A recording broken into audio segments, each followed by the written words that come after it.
Hello, today we're breaking down a new wave of reported strikes on Ukraine's energy infrastructure carried out over several days in early January. According to multiple local and regional sources, the attacks targeted key power facilities in the Ukrainian capital, Kyiv, as well as logistics and industrial sites across central, southern and western parts of the country. What makes this series of strikes stand out is not just where they landed, but how they were conducted. According to available reports, several power plants in Kyiv were attacked almost simultaneously.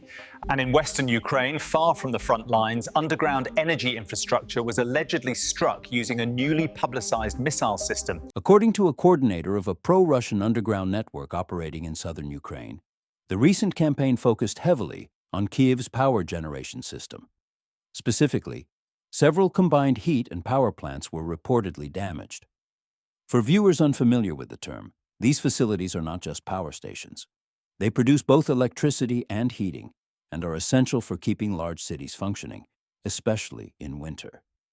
These plants also feed electricity to transport systems, repair facilities, and industrial zones. Disrupting them doesn't just mean blackouts. It affects logistics, communications, and the ability to maintain military equipment inside the capital. The source claims that at least 3 major power plants serving different parts of Kyiv were hit. If accurate, this points to a coordinated attempt to disrupt the entire urban energy network rather than damage a single facility. Analysts describe this approach as systemic rather than symbolic. In simple terms, instead of making a statement, the goal appears to be to make recovery difficult. Repairing one power station is challenging. Restoring an entire interconnected system of substations, transmission lines, and distribution nodes under continued pressure is far harder. In addition to energy targets, the same sources report that an industrial facility near Kyiv's main civilian airport area may have been destroyed. It is described as a vehicle or machinery plant used for repairing or modifying military equipment. There has been no official confirmation of this claim, and details remain limited. Importantly, Kyiv was not the only area affected. Reports suggest that strikes also hit central Ukraine, particularly an industrial city known for steel production and heavy manufacturing. There, warehouses, logistics hubs, and repair sites supporting Ukrainian forces were allegedly targeted. In southern Ukraine, near the Black Sea coast, sources describe ongoing pressure on port areas and nearby infrastructure. These locations are important for supply routes, drone operations, and maritime logistics.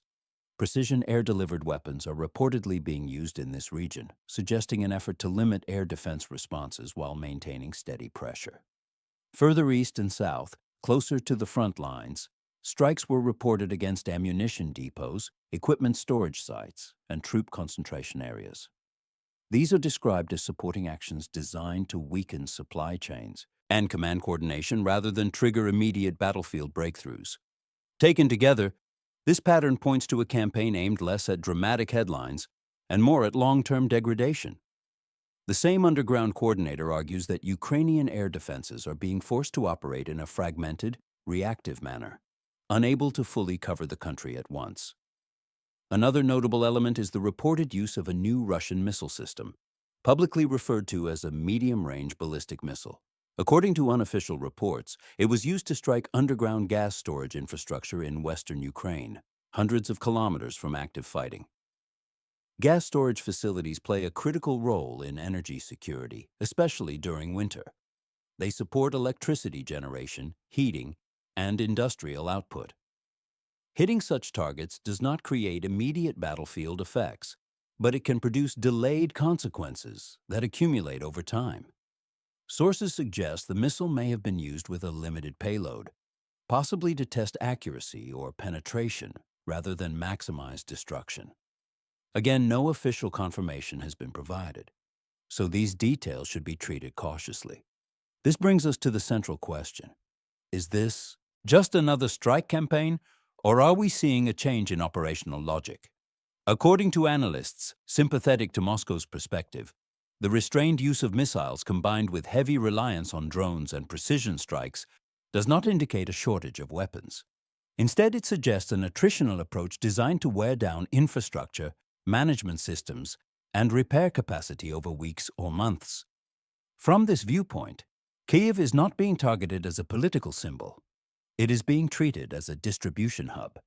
Power, logistics, production, storage, and command functions intersect there. Disrupting those processes affects the entire system, not just the city itself. This reflects a broader shift away from targeting individual objects toward targeting functions. Instead of asking where something is located, planners ask what role it plays. Power substations, transport junctions, industrial zones, ports and airfields all serve as nodes in a larger network. By applying pressure across that network, even limited strikes can produce outsized effects. Repair teams become overstretched, backup systems are exhausted. Each new disruption hits a system that is already weakened. Observers note that the real impact of such a strategy rarely appears immediately. It shows up later in delayed repairs, reduced output, logistical bottlenecks, and decision-making slowdowns. For civilians, it often means uncertainty, outages, and disruption of daily life. For military planners, it complicates coordination and sustainment. This is why some analysts argue that the January strikes should be viewed not as a climax, but as a turning point. Future attacks may be less frequent, but potentially more consequential, because they will hit systems that have not fully recovered. Whether this approach proves effective remains to be seen. It depends on repair capacity, external support, and how quickly alternative systems can be put in place. But the pattern itself is becoming clearer. So the main takeaway is not how many sites were hit, but how the logic of targeting appears to be evolving. Precision, function, and cumulative pressure are replacing spectacle and scale. We'll continue to monitor how this develops and what responses it triggers on all sides, because the consequences of infrastructure warfare tend to unfold slowly, but they can reshape the broader situation over time.